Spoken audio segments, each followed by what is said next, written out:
Once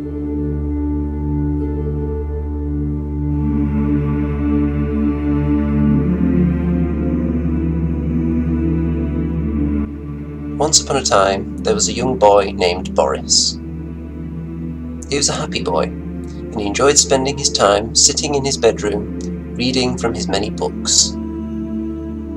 One night, he was enjoying an extra thick novel, which he was halfway through, when he noticed something strange going on. The wall of his room seemed to be moving. It seemed to be drawing closer to him. To confirm his suspicions, he pulled out a tape measure and measured the distance between the two walls. It was 5 meters, almost exactly. Now, he knew this was strange because he had measured his room on the previous day and found it to be 6 meters. He had done this because his father was planning on installing a bookshelf for him that ran the length of the wall. He began to wonder why his room was shifting in such an unusual manner. He touched the wall with his hand. It felt perfectly normal, but he could sense it creeping forwards. He left his bedroom and went downstairs to tell his mother of the worrying news development. His mother shrugged off the news and told him to stop being such a silly boy. She ordered him back upstairs, but he refused. Boris clung to his mother's leg in frustration.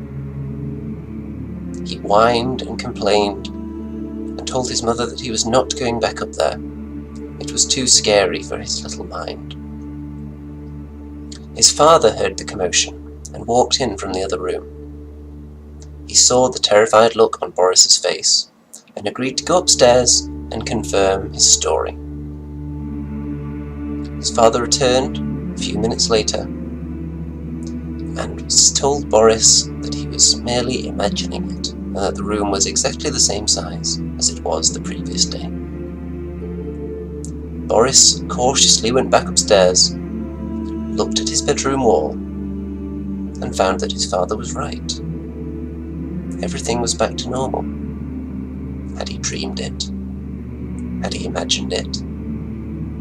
It felt so real, and he had touched it with his hand. He became very confused, and decided that the best course of action would be to sleep. In the middle of the night, Boris was roused from his slumber by the sound of faint chanting from downstairs. He peeked out of his bedroom door and saw the dim light of a fire, with shadowy figures moving around it in a ritualistic fashion. He walked downstairs cautiously. He peered through the door and saw his mother and father, barely clothed, dancing around a naked flame, chanting in a strange language that he had never heard before. He continued to observe them as they began to sprinkle dust among the fire. His father looked towards him, and Boris darted back to his bedroom as fast as he could. He shut the door behind him, but it was too late. His father had spotted him and was on his way up the stairs after him. Boris opened his window and tried to climb out, but the small gap was not big enough for his ample behind. His father banged on the door, demanding to be let in immediately. Boris told him that he would not let him in. His father became rather insistent and told him that if he did not open the door, it would be broken down by force. Boris scurried under his bed, put his hands over his ears and closed his eyes as he heard the door splintering away from its hinges. He opened his eyes a crack and saw a pair of heavy boots in front of him. This was almost the only thing his father was wearing, outside of a small towel covering up his groinal region and buttocks. Boris grew more and more terrified, until he looked out from under the bed and saw that his bedroom wall was moving again. His father turned round and seemed to face the oncoming wall. He began to walk backwards slowly, in shock, and left the bedroom in a hurry.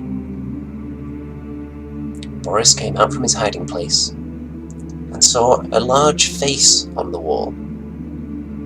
It was the face of his grandmother, whom he hadn't seen for over 10 years, once she moved to Australia.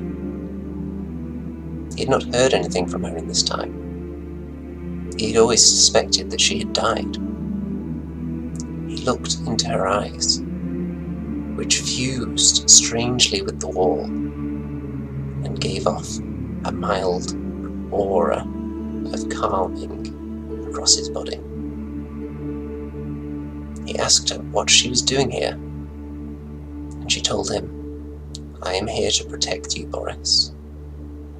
Your parents are part of an ancient voodoo cult, and they wish to sacrifice you to the goat god." Boris began to panic, but the calming influence of the face ran over him again, and he soon became much more relaxed. His grandmother's face told him that in order to squeeze out of the window, he would have to remove all of his clothes, and he did so. She then told him that he would have to apply grease around the inside of the window to lubricate his escape, and he did so. He slid out of the window onto a tree, climbed down, and began to flee towards the nearest house. He banged on the door, and his neighbour opened it. He rushed inside, completely naked and covered in grease, and told his neighbour of what had transpired.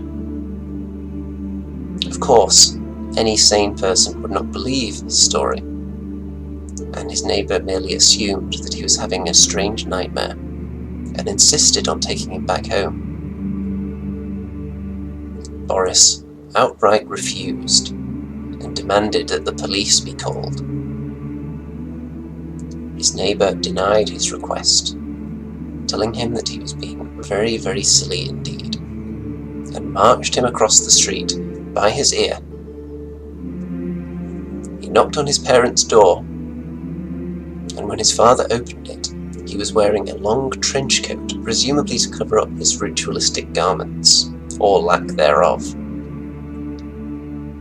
Boris was pushed inside the door, and his neighbour left in a hurry. Boris's father slammed the door shut and peered down at his son, naked and terrified. "You've been a bad boy, Boris," his father said, "and now it's time to send you back where you belong." The end.